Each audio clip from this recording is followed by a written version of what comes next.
Serial killers are not just a Western phenomenon. Although the United States, England, Canada, and Italy made up 4 of the top 5 countries with the most serial killers, there are serial killers all over the globe. In fact, South Africa ranked 3rd in the list of countries with the most serial killers. And our story this time came from a country that is ranked 6th, Japan. This is a story that happened in World War II era Japan, in the Shizuoka prefecture. That was where SEISAKU Nakamura killed 11 people and hurt many others. Because of the war that was going on, information about his crimes was restricted. Many thought news about his crimes would cause excessive trouble during the already tense wartime. SEISAKU Nakamura was born in 1924. He was born deaf. That's why he is also known as the Hamamatsu deaf killer. Hamamatsu is a city located in western Shizuoka prefecture in Japan. That's where SEISAKU was born and grew up. Despite his disability, he was described as a bright child. He would get high marks in school. However, his good marks didn't change the treatment he received from those around him. His family and friends treated him poorly because he was deaf. He couldn't fit into society because of his disability. He could only find his solace in films, specifically films about samurais and ninjas. He enjoyed watching men kill each other using Japanese swords. This made him form a habit of bringing a knife anywhere he went. He was probably suffering from an inferiority complex and felt pent up by society's treatment of him. And it exploded on August 22, 1938, when he was just 14 years old. He visited a geisha store and met 2 women who worked there.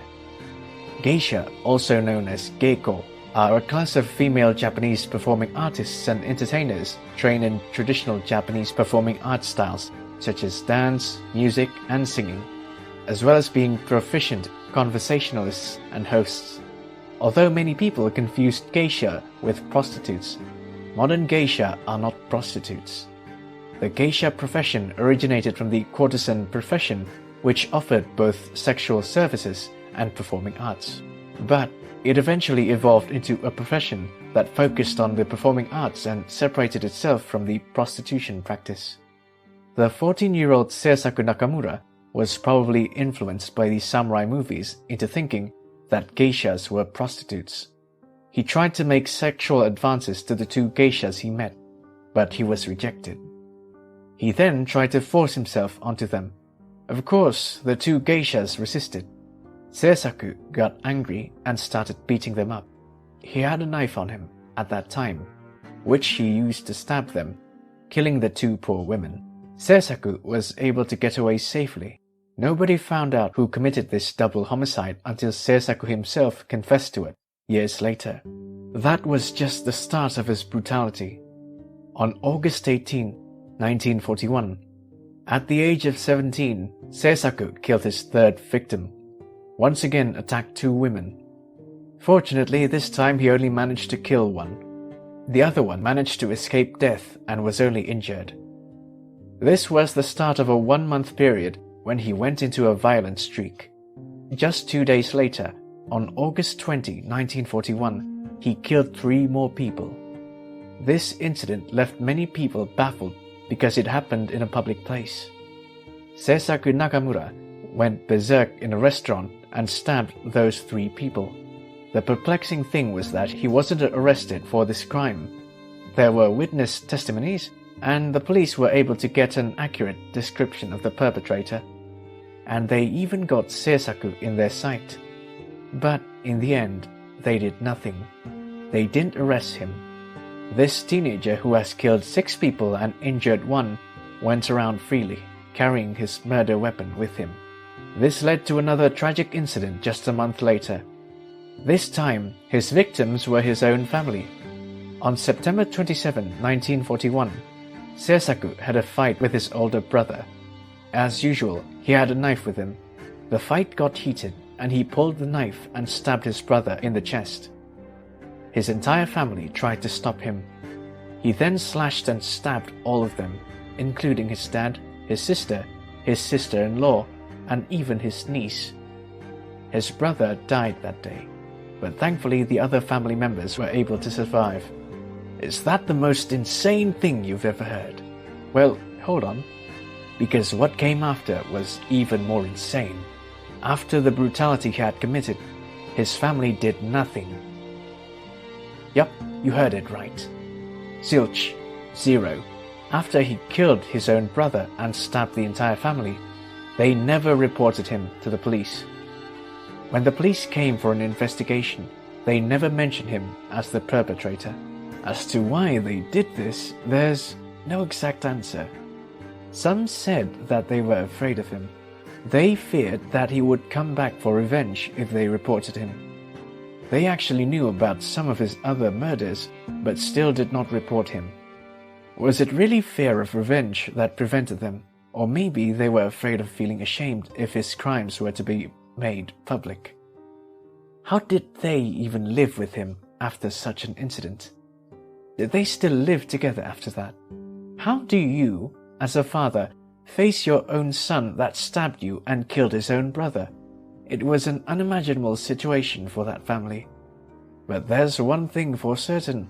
Their decision to not report him was a big mistake. If they would have reported him, he would have been arrested and locked away for a long time, maybe even facing the death penalty. This would have prevented what he did 1 year later. On August 30, 1942, he spotted a woman that would be his next victim. Seisaku followed her home, where she lived with her husband and 3 children. Once she entered her home, Seisaku followed her in and lunged at her, attempting to assault her. Her husband spotted this and tried to stop it. Seisaku then turned to the husband and stabbed him to death. He then proceeded to murder the wife and 2 of their children, a daughter and a son. He attempted to rape another daughter, but something spooked him and he ran away. Imagine being that surviving daughter. You felt relieved because that demon couldn't finish what he wanted to do. But you've just witnessed your entire family murdered by that same demon. She was probably traumatized for life, but fortunately she survived, because she would then report this incident to the police. This time, whatever justification they previously had to not arrest him was thrown out of the window. This was the 9th victim of this demon that they knew of. So on October 12, 1942, Seisaku Nakamura was arrested. He was charged with 9 murders. The police didn't know about the first 2 victims until he bragged about it when he made his confession. In total, he had killed 11 people in a span of 3 years, starting when he was just 14 years old. Just a month later, on November 11, his father, Fumisada Nakamura, committed suicide. He was so ashamed because of the disgrace his deaf son brought to his family. Despite Seisaku being a teenager, he was tried as an adult under the wartime law. There were doctors at his trial who claimed that he was not guilty by reason of insanity. They argued that he is not responsible for his actions due to his psychiatric disease when he committed the crimes. But because Japan was in the midst of World War II at the time, his trial proceeded rapidly and he was executed soon after, ending the threat of this menacing demon towards society. This was a strange case that shouldn't have developed that far. Seisaku Nakamura wasn't some cautious, methodical serial killer who meticulously planned every murder so he could get away from law enforcement. He was a brutal murderer who murdered in public places and left victims alive who could be a witness.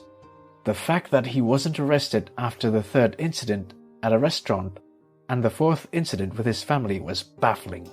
His family even knew about some of these murders, but they kept quiet. So, what do you think? Was he just born to become a serial killer? Or was he shaped by his environment to become the brutal murderer that he was? Could his family's silence about his crime be seen as enabling him to commit more murders? Was it nature or nurture? Leave your thoughts in the comment section below. Press the like button and share if you like this video. Subscribe and follow this channel for more true crime stories. See you on another true crime video.